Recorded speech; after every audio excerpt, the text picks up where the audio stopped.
at this state, I may not be knowing the absolute truth or kind of thing, but for me, the current truth will be that I am alive, that what just we spoke. No, not correct. You think no, you tell the truth that you have cancer. आप पूरी तरह से डरे हुए हैं और सामान्यतः सच भी बोल रहे हैं। This is your first stage right now. आपको लंग कैंसर है, ठीक है। और फर्स्ट स्टेज आपकी रनिंग में है।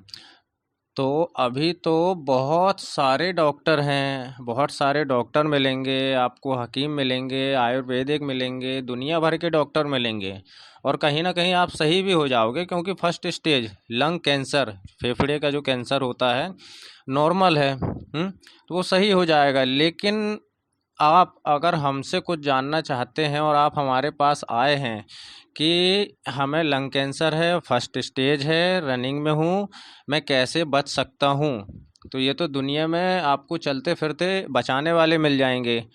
बचाने वाले पूरी दुनिया में तब नहीं मिलते हैं जब आपकी थर्ड स्टेज यानी तीसरी स्टेज शुरू हो जाती है या सेकंड स्टेज ख़त्म हो जाती है ना, तब बचाने वाला कोई नहीं रहता है। बड़े बड़े दुनिया भर के फॉरेन के डॉक्टर तक बोलते हैं कि आप आराम से घर में परिवार के साथ टाइम बिताइए और आराम करिए। यही बोलते हैं। तो अगर आप हमारे पास आते हैं तो आप उस समय आइए जब आपकी थर्ड स्टेज, तीसरी स्टेज रनिंग में चल रही हो, तो हम आपको ज़्यादा नहीं 3 महीने में हम आपको बचा सकते हैं। उसकी ना कोई दवाई है, ना कोई नियम है, ना कोई उपाय है, ना कोई खान पान है, कोई नियम नहीं है, कुछ नहीं है। बस एक अपनी आदत सुधारना पड़ेगी, एक आदत में आपको लाना पड़ेगा, उसमें आप सही हो जाएंगे। चलिए, मैं आपको पहले डराता हूँ कि आपकी फर्स्ट स्टेज नहीं है, आपकी तीसरी रनिंग चल रही है और डॉक्टर जवाब दे चुके हैं। तो आप बिल्कुल घिसटते पिसटते हमारे पास आए हैं कि मैंने आपके बारे में बहुत सुना है, सुनते आ रहा हूँ, देखते आ रहा हूँ। आप बिजनेस टाइकून कंसल्टेंट हैं, लाइफ कोच हैं, लाइफ एजुकेशन स्पीकर हैं, लाइफ एजुकेशन कंसल्टेंट हैं, दुनिया भर के जो भी आपने बनाया है ना। तो अब देखते हैं कि जो लाइफ कोच हैं वो हमें कैसे दैट से लाइफ में बदल सकते हैं, ट्रांसफ़र कर सकते हैं। अब लंग कैंसर में, अब आपको तो पता ही होगा लंग कैंसर कैसे होता है। लंग कैंसर में जो हमारे अंदर जो बैक्टीरिया होते हैं, तो वो हमारे लंग्स में, हमारे फेफड़े में इतना जाके केमिकल इकट्ठा हो जाता है कि ना हम फिर उससे हम कोई ज़्यादा काम हो सकता है, ना हम ज़्यादा दौड़ भाग कर सकते हैं, और सांस भी हम ज़्यादा नहीं ले पाते हैं, है ना। मेन पॉइंट तो यही सांस का है कि हम भाई सांस नहीं ले पाते हैं, एकदम से हम सांस फूलने लगती है। जो कई लोग होते हैं ना, दमा की बीमारी लोग, है ना, वो ऐसी हालत होने लगती है। और कहीं कहीं आपने सुना भी होगा कि जब ऐसी कोई मुसीबत आ जाती है हॉस्पिटल में, काफ़ी लेडीज़ भी बैठी हैं, लेडीज़ों के में भी बताया गया होगा, जैसे डिलीवरी होती है तो कभी कभी डॉक्टर्स लोग बोलते हैं कि शांत रहो, गहरी सांस लो, गहरी सांस लो, गहरी सांस लो, ऐसा बोलते हैं। तो गहरी सांस लेने का और जो ऑक्सीजन लगाने का, और जो लंग कैंसर में भी 90% जो डॉक्टर बोलते हैं कि गहरी सांस लो, डीप ब्रीदिंग करो। तो ये क्यों बोलते हैं? कभी ये देखा है कि हम सांस कैसे ले पाते हैं और फिर जल्दी जल्दी सांस कैसे लेते हैं, गहरी सांस कैसे लेते हैं, गहरी सांस के फ़ायदे क्या हैं, उसमें क्या हो सकता है, क्या नहीं हो सकता है। हाँ, इंसान की बात छोड़ते हैं, अपन थोड़ा जानवर में जाते हैं कि जैसे कि चूहा देखो, चूहा बहुत स्पीड में सांस लेता है तो 3-4 महीने तक जिंदा रहता है। कुत्ता अगर सांस लेता है तो 4-5 साल, 15 साल ज़्यादा से ज़्यादा जीवित रहता है। यही हालत खरगोश और काफ़ी जानवरों की है। लेकिन अब यहाँ कछुए की बात करते हैं, तो कछुए को सांस लेते हुए देखा है कि कितनी आराम आराम से पूरी सांस छोड़ेगा और फिर आराम आराम से सांस लेता जाएगा। तो उसकी उम्र कितनी होती है आप सभी लोग जानते हैं। तो आप थर्ड स्टेज के कैंसर से पीड़ित हैं, ठीक है। तो आपको कोई दवाई अवाई नहीं लेना, कुछ नहीं करना है। हाँ, बस आपको अपनी आदत थोड़ी बना लेना है। ये हमारे जो अंदर रहते हैं, जो जितने भी दुनिया भर के जो अपने अंदर फिट हैं, फेफड़े हो गए, दिल हो गए, किडनी हो गई, आंतें हो गई, काफ़ी कोशिकाएं हो गई, आंतरिक कोशिकाएं जो होती हैं, ये सिर्फ कुछ नहीं मांगती हैं, ना पानी मांगती, ना भोजन मांगती हैं, बस ऊपर की जो ब्रह्मांड की जो ऊर्जा है, बस वो भरपूर मिल जाए। यानी कि जो हम जो सांस ले रहे हैं वो हमें भरपूर मिलती जाए। हाँ, इसकी एक प्रक्रिया ये है कि एक आदत बना लो। आप जैसे सुबह सो के उठते हो, तो उठने में और उठ जाने में बहुत फ़र्क है। हाँ, जैसे आप सो के उठ गए हैं तो आपको पता है कि उठ गए हैं, लेकिन आँख ही नहीं खुली हैं। आँखें हम बाद में खोलते हैं, नींद पहले खुल जाती है, आँखें बाद में खुलते हैं, होता है नहीं होता है? तो आपकी नींद खुल जाती है, आँखें नहीं खोलना है, आप बिल्कुल बिस्तर से उठ के बैठ जाइए, पालथी मार के, आँख ही नहीं खोलना है, बिल्कुल बिस्तर से उठ के बैठ जाइए। अच्छा, 1 सेकंड बीच में रुकता हूँ। मैं ये बताता हूँ कि जैसे कि हमने जो बताया ना कि जब आपकी तीसरी स्टेज हो जाए, जब दुनिया भर में सब मना कर दें, तो हमारे पास आइए भाई, लाइफ कोच हैं, लाइफ एजुकेशन है, संभाल रहे हैं, बचा रहे हैं, बता रहे हैं। तो ये मान लेते हैं कि भाई अंग्रेज़ी दवाइयों में नहीं हो रहा, देसी दवाइयों में नहीं हो रहा, आयुर्वेद में नहीं हो रहा है, हो भी सकता है आयुर्वेद में। लेकिन अब ये हम आध्यात्मिक के तौर पे हम बता रहे हैं, और कहीं जो आध्यात्मिक में बताता है कि कुछ नहीं है यार शरीर, और कुछ नहीं है यार भगवान, कुछ नहीं है यार शैतान, कुछ नहीं है, बस अपनी ऊर्जा है जिसके द्वारा हम जीवित हैं, और जब तक जीवित हैं तो अच्छे कर्म करते रहो। तो थोड़ा इस पे अपन विचार करते हैं, इस पे बात करते हैं कि आयुर्वेद, देशी, अंग्रेजी, इन सबको हटा के अपन आध्यात्मिक में आते हैं। आध्यात्मिक मतलब अपन सीधे सीधे फिर सत्य की शरण में जा रहे हैं, ईश्वर की शरण में जा रहे हैं।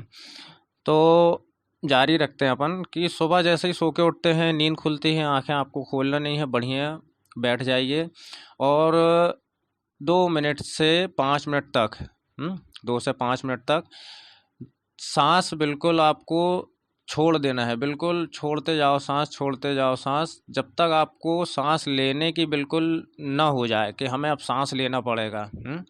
तब आपको उसी वक्त इतनी गहरी सांस लेना है और इतने आराम से सांस लेना है, और लेते जाना है बिल्कुल अपने यहाँ पे। ये होता है आज्ञा चक्र, ये जो पॉइंट होता है थर्ड आई का, दोनों आँखों के बीच में, ये होता है आज्ञा चक्र। तो इसके ऊपर जो चक्र आता है सहस्रार चक्र, वहाँ तक आपको सांस लेना है, और फिर उसके बाद उसी आराम से बहुत गहरी सांस छोड़ना है, बिल्कुल अपने जननांग और गुदा के बीच में जो मूलाधार चक्र होता है, वहाँ तक सांस छोड़ना है, और फिर वही मूलाधार चक्र से सांस लेते हुए सहस्रार चक्र तक सांस आपको लेना है। 2-3 मिनट 5 मिनट आप ये आदत बना लो, ठीक है? ये कोई दवाई नहीं है, कोई नियम नहीं है, कोई टोना टोटका नहीं है, अपनी आदत बना लो, ठीक है? ये आपको करना है। फिर उसके बाद सांस ले ली, फिर उसके बाद अपन को दिन में, ये हो गया सुबह का उठते ही साथ, ठीक है? फिर उसके बाद दिन में 1 से 5 के बीच में, ये टाइम हम इसलिए बता रहे हैं क्योंकि सुबह सुबह देखो हमारे जो शरीर के अंदर के जो चक्र होते हैं वो उसी समय जागते भी हैं, और दोपहर में कौन सा चक्र सोता है, कौन सा जागता है, कौन सा काम करता है, उस हिसाब से हम टाइम बता रहे हैं। जो बात पित्त होते हैं हमारे शरीर में, है ना? तो दोपहर में हमें क्या करना है, 2 मिनट 3 मिनट के लिए सांस लेना है, खूब गहरी, छोड़ना नहीं है सांस, गहरी सांस लेना है, और एकदम से जब अपन खांसते हैं ना तो पूरी सांस बाहर आ जाती है ना? तो सांस लेना है और एकदम से खांसना है, फिर सांस लेना है, फिर एकदम से खांसना है ना? ऐसे आपको 15-20 बार, यानी कि 2 मिनट से 3 मिनट तक, 5 मिनट तक आप ये करिए, ठीक है? फिर उसके बाद अब आ गए अपन रात में, जब पूरी तरह से अपन फुर्सत, खाने पीने से, बिस्तर में भी लेटे लेटे काफ़ी कुछ काम हो जाते हैं अब, जैसे कि किताबें पढ़ना, गाने सुनना, मोबाइल देखना, सोशल मीडिया वगैरह, 12 बज जाता है, 11 बज जाता है, ये आदतें भी हटा दो, है ना? तो जब अपन बिल्कुल नींद आ गई है कि अब हम सोना चाहते हैं, सो ही जाएंगे, तो उस समय आपको बिल्कुल सीधे लेट जाना है बिस्तर में, बिल्कुल सीधे, जैसे डेड बॉडी लेटी रहती है, बिल्कुल सीधे, हाथ पैर सीधे, बिल्कुल ऐसे हो जाओ कि अब शरीर भी नहीं है ना? और सांसों में बिल्कुल ध्यान दो, पूरी गहरी सांस अपने मूलाधार चक्र से सहस्रार चक्र तक चलने दो, फिर छोड़ो, फिर चलने दो, बस यही प्रक्रिया करते करते आपको सीधे ही सो जाना है। ये दिमाग में नहीं करना कि सोना चाहिए दाएं तरफ बाएं तरफ, सीधे नहीं सोना चाहिए, ये सब कहावतें हैं, है ना, फालतू की पंचायत है। कैसे भी आप सो सकते हैं, सीधे आप बिल्कुल सांस लेते लेते आप करिए, ठीक है।